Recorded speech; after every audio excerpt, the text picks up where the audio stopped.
Olá amigos do YouTube, sejam bem-vindos a mais um vídeo. Desta vez estou aqui para falar sobre Ranger Reject, que é um anime que vai estrear em 2024, ok? Eu sei que ainda não estreou, eu sei que ainda falta um pouco, até porque nem tem data definida. Apenas sabemos que é para 2024, portanto eu sei que ainda falta muito tempo, mas contudo eu quis falar sobre ele porque eu acho que é interessante e abordar aqui alguns tópicos, bem como o que é que eu acho que poderá vir a ser esta adaptação, ok? Portanto é esse o meu objetivo, não será um vídeo muito longo, será apenas para eu falar um pouco aqui, até porque eu não quero entrar muito no território de spoilers, porque convenhamos que o mangá tem bastantes twists e tal, então eu não quero entrar muito por aí, ok?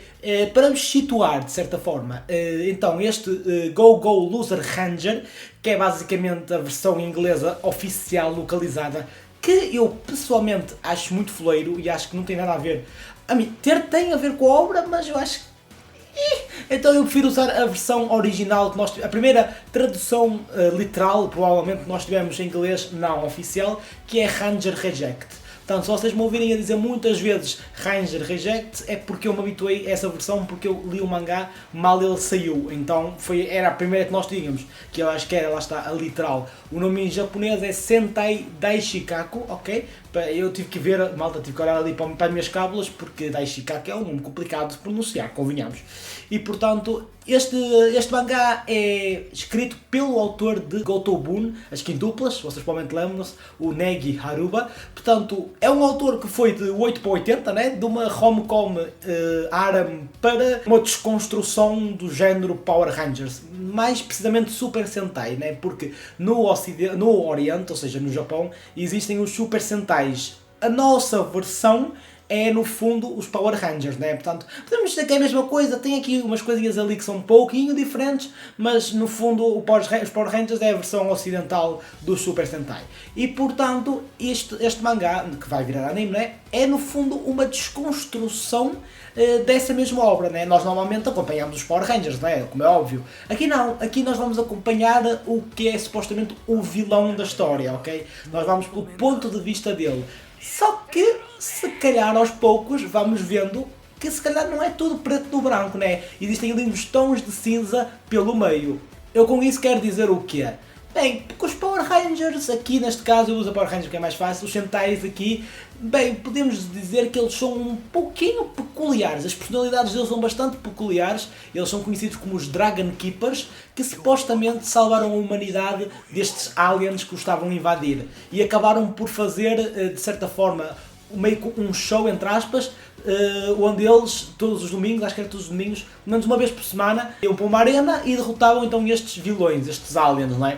E portanto o nosso protagonista, farto disso, decidiu então se revoltar. E é isso. E eu não vou dizer mais nada sobre o enredo, tudo o que vem agora eu acho que é muito melhor experienciar pela primeira vez, seja vocês agora no mangá, se quiserem, se eu vos despertei esse interesse, seja mais tarde em 2024 no anime, quando ele sair, porque eu acho que é o tipo de obra que eu, lá está, como, um pouco como o Shinoko, que eu na altura tentei não falar muito a sinopse também no site e tudo mais, eu vou tentar não falar muito aqui também. Epá, já falei um pouco até, mas acho que isto aqui está na sinopse inclusive, porque, malta, é uma coisa que eu vou ter que aprender comigo. Eu não leio as sinopses de coisas que eu já sei. Ou melhor, eu leio-as, só que eu não falo a sinopse como está, eu não quero ser um robô. Eu gosto de falar da minha experiência do que eu li, até porque às vezes as sinopses nem sempre refletem exatamente o início, por exemplo, de uma obra, né? Às vezes é um bocadinho mais genérico, e então eu gosto de dar o meu parecer, a minha, entre aspas, sinopse, ok? Portanto, nesse sentido, pode ser um pouco diferente do que realmente está na sinopse, mas é para vocês também terem essa noção, está bem? Portanto, então o anime, neste caso ainda não é anime, o mangá foca então neste suposto vilão e também vai-nos mostrando os Dragon Keepers, vai-nos mostrando outras pessoas que querem virar Dragon Keepers, que são então os Power Rangers deste mundo, e portanto é uma obra muito interessante, tem muitos twists, ela não entrega logo tudo no início, demora um pouco a engrenar, mas podem ter a certeza que com os poucos vai ficando melhor. Vocês no início, se forem como eu, quando eu estava a ler o mangá, têm a sensação de que eu não sei se estou a gostar disto ou se não estou, porque tudo acontece um pouco de maneira estranha, principalmente do que nós estamos habituados, não é? Mas depois com o tempo a estrutura da história vai ficando mais interessante e vai ficando muito mais coesa, mesmo com os plot twists, ok? Portanto, nesse aspecto acaba por facilitar um pouco na nossa compreensão, para sabermos se realmente estamos a gostar ou se não estamos a gostar, de facto, né? E portanto o Negi é muito interessante, porque assim, Gotobun, né, as quintuplas, vendeu imenso, o mangá vendeu valores astronómicos, e talvez aliado ao sucesso do autor, que eu digo já que isto raramente acontece, normalmente quando o autor tem um hit, o segundo ou o terceiro ou o que seja, costuma ser um flop tremendo, acontece imenso mesmo. Mas por acaso, aqui aconteceu que estava a vender imensamente bem. Sendo uma obra essencialmente diferente do que era as quintuplas, porque já sabemos que o público japonês é um bocado diferente, estava a vender bastante bem. Só que, incrivelmente, quando a história foi ficando melhor, as vendas foram ficando progressivamente menores e neste momento nem tem grandes vendas. Inclusive eu não estou neste momento a par da história, mas sei de um amigo meu que está, e que ele diz-me que até pode estar perto do fim, ou seja, pode nem ser uma história tão grande, se bem que as quintuplas também não foi uma história muito grande, portanto é um autor que não vai muito por aí, não é? Não quer dar milk, mesmo as quintuplas estar a vender tanto para uma rom-com, mesmo valores astronómicos para uma comédia romântica, ele decidiu a terminar quando ele achava que era para terminar, e isso é muito bom, e isso aí é de dar valor. E portanto, foi piorando, e eu acho muito estranho isso. Mas pronto, mas não interessa, isto foi só uma pequena parte, uma pequena curiosidade para vocês saberem. Sobre o anime, o porquê de eu estar também a fazer este vídeo, que deve-se muito também à parte visual. O primeiro trailer que nos foi revelado foi um trailer pré-animado, que eu já falei aqui, que são trailers que normalmente são feitos apenas por um ponto de vista comercial, um ponto de vista de marketing. Ou seja, no fundo, para dar algo para nós espectadores, para começarmos a ganhar um pouco de hype, né? Para começarmos a falar um pouco disto no Twitter, falarmos um pouco no boca a boca, para no fundo ganhar então quase como uma fanbase já pronta para o anime. Muitas vezes acontece isso e serve como uma estratégia de marketing, que às vezes, maioritariamente, a maior parte das vezes, não reflete o produto final, e vemos isso muitas vezes. Tivemos Attack on Titan, por exemplo, a última season, que teve um trailer, o primeiro trailer foi pré-animado no Studio It, por exemplo, ou melhor, foi no Studio Mappa, mas foi com o diretor que na altura ainda era da It, que foi o Yabuta, que era o diretor de Vinland, ok?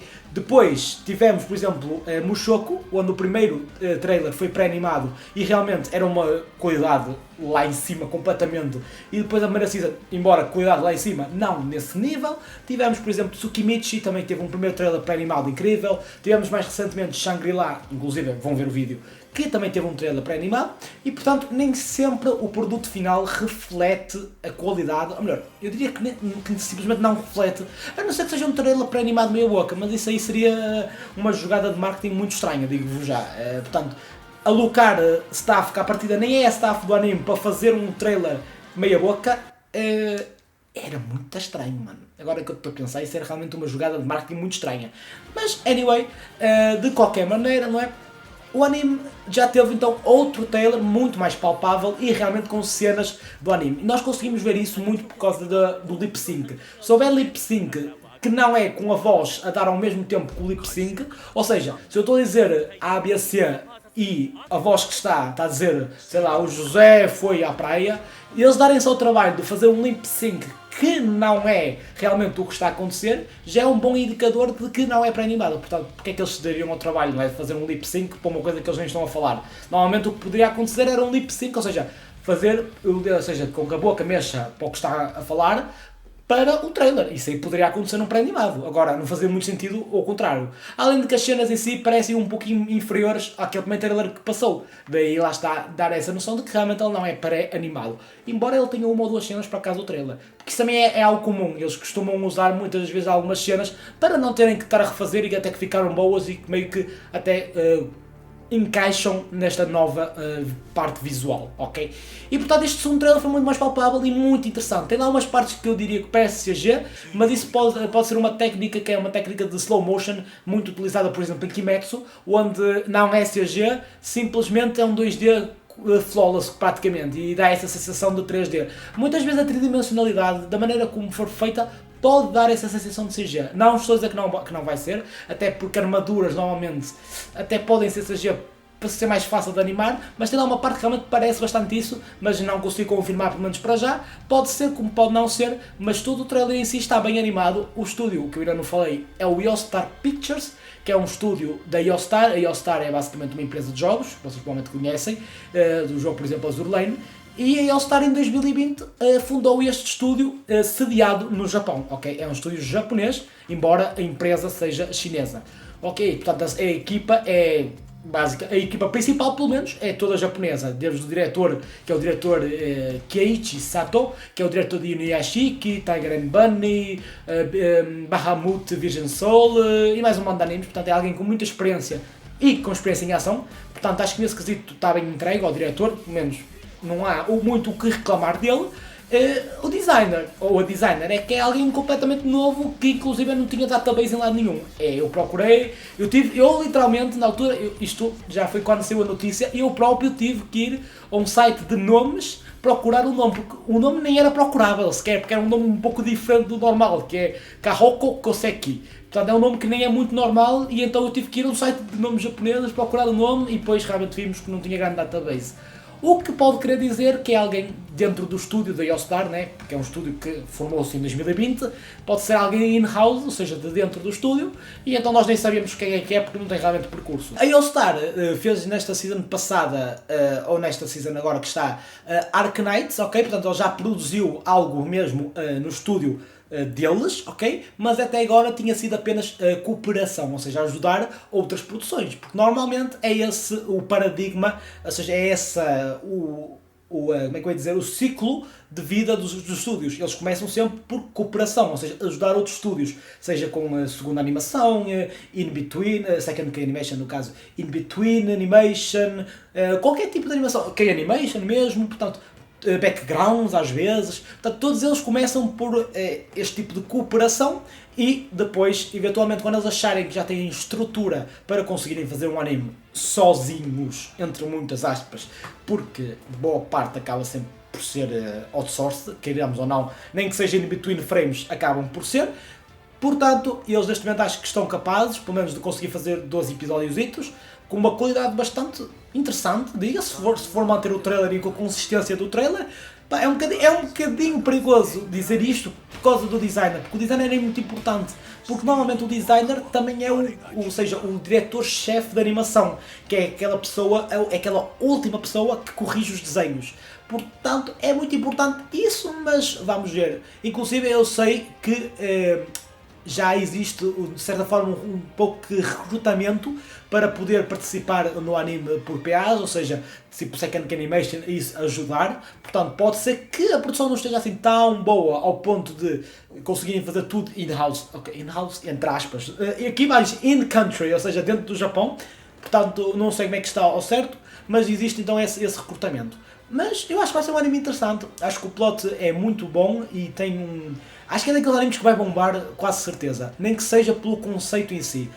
Pode vir a ser um flop, pode, mas eu acho que vai bombar mesmo por causa do conceito desta desconstrução, entre aspas, dos Power Rangers. E se visualmente for muito interessante, as pessoas, a primeira coisa que vem logo é a parte visual, com muitos efeitos de animação fancy, não aquela character acting que eu falo, aquela animação de personagens que essa aí as pessoas não veem, só veem as coisas mais flashy, mas eu acho que pode ter potencial e acho que é um daqueles animes que eu acho que vai bombar para o ano. Portanto é isso, não falei muito da sinopse como eu vos digo, porque eu quero que vocês vejam, vão ler o mangá se quiserem, ou então esperem pelo anime e vivenciem pela primeira mão e dei-vos um pouco do insight do que eu acho que poderá ser a produção. Portanto é isso, muito obrigado pelo vosso apoio, já sabem, 1000 subscritores é a minha meta até o final do ano, agradecido imenso se vocês me ajudassem com isso. O meu nome é Kaiser, fiquem bem, tchau tchau.